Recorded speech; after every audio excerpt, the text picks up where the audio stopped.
It's very funny. I recently had a birthday, and just like every birthday, I sort of look back on my life and I realize there were a lot of big things that have happened to me, a lot of injustice done to me, and stupid situations that I got myself into.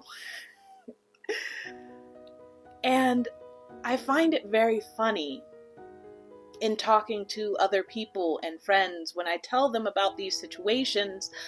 Some of them can't believe how calm I am, on how at peace I am. I look at the list of things that have happened and I have no resentment. I do not have any qualms. I don't have any. I feel like I am happy about those bad things that have happened to me because they have made me me, who I am today. And I came to the thought that it was because I was able to forgive that I have such a positive outlook on my life and what I can accomplish. And it's come to my attention that not everybody knows how to forgive, especially in this society, a society that has us keep moving forward faster and faster. So in this video, I'm going to share with you how I have learned to forgive and move forward and bring a brighter light to my life. Hi, my name is Alana, and not so long ago, I was going through my own personal development journey. You see, on the outside, it looked like I had it all together, but on the inside, I was a complete mess. So just like you, I scoured the internet looking for ways to improve my life. And on this channel, I give you the best tips and tricks to improve your life and the lives of others. So if you like that, click on that little subscribe button down below. Did you do it? Good. Now back to the video. What is the definition of forgiveness? Forgiveness is the conscious intention of letting go anger and resentment from yourself or anger and resentment towards anyone else, whether they deserve it or not. One of the most interesting things about forgiveness is that we forget that forgiveness is intentional. It is something you have to work to do. Too often we take the easy way around forgiveness. We just move on from what has happened. That we just put it in the back of our head and we don't talk about it. And we just go on with our day without giving ourselves the proper time to forgive. But what happens when we just put it away? If anybody mentions that incident or that person, our emotions come right back up and we're not able to act accordingly, to act like nothing happened. We often have to take a few minutes, maybe even a few days, just to reestablish that wall we built around that hurtful moment. So for me, the first stage in forgiving is to acknowledge what happened. You have to acknowledge it. It is something that you have to understand everything that was around it. 9 times out of 10, when something happens, you didn't know the whole story. You were young. Maybe it was the first time of you going through a situation and you just thought it was normal. Or maybe you took the guidance of someone that you really trusted, but it was only later on you found out that person really shouldn't have been trusted at all. So you have to be able to just look at the situation. Just the cold, hard facts, and acknowledge it. The second part of forgiveness is to mourn the outcome that you were looking for. It's so often in this society that we don't get to truly mourn. When people pass away, we're expected to go to the funeral on one day and then go to work on the next.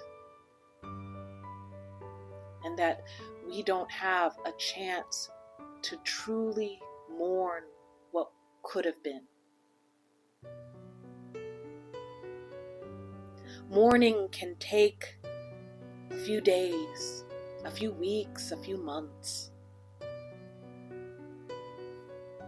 But truly set the time to mourn.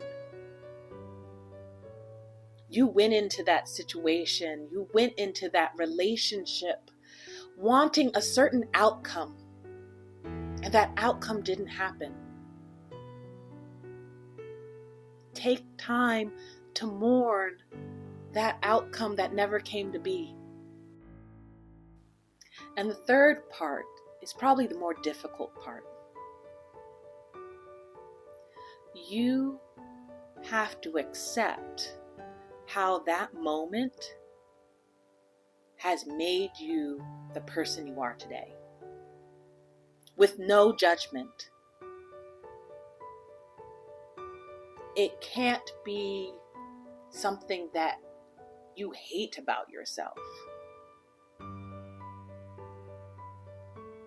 If you, through an incident, found that you don't trust a lot of people. Not trusting people is not necessarily bad, but it's just who you are right now. There is no good or bad about what you learned. It's just what you learned. It's at that point when you accept what you learned from that difficult situation that you can truly look at it and you have the strength to either keep it or decide you want to change it. Let me say something about my own life. I had gone to an acting conservatory, a pretty prominent one, and due to nothing that had to do with myself, I was cut from the program. For a long time, I felt like I just had to move past. I just had to move past that point. And for a long time, it was a major sticking point. Anytime someone would mention the school or mention someone who had gone to that school, I would break down. I would shut down. I didn't face what happened to me. And it wasn't until I first was able to look at what happened, just coldly, with no, well, this should have happened or they should have done this. I just had to look at what happened. And then the second thing I had to do is that I had to mourn the outcome I was looking for. I wanted to graduate from that school. I had made friends at that time. And when I was cut from that program and I had to leave that school, those friendships were cut. Regardless of how much I tried to maintain them, it was an intense school, and I don't blame them for cutting ties. But for me, those ties were cut. So I had to take time to mourn that outcome. And then I had to acknowledge how that incident changed me, what it taught me, and that it wasn't all doom and gloom when that happened. That it taught me about life and what to see in the future. It also proved to me that I could do anything, and that school was not the definition of who I was. Me being cut from that school did not define who I was. If you like this video, I suggest you watch this next video. It's about tips I have for you to get through a dark night of the soul.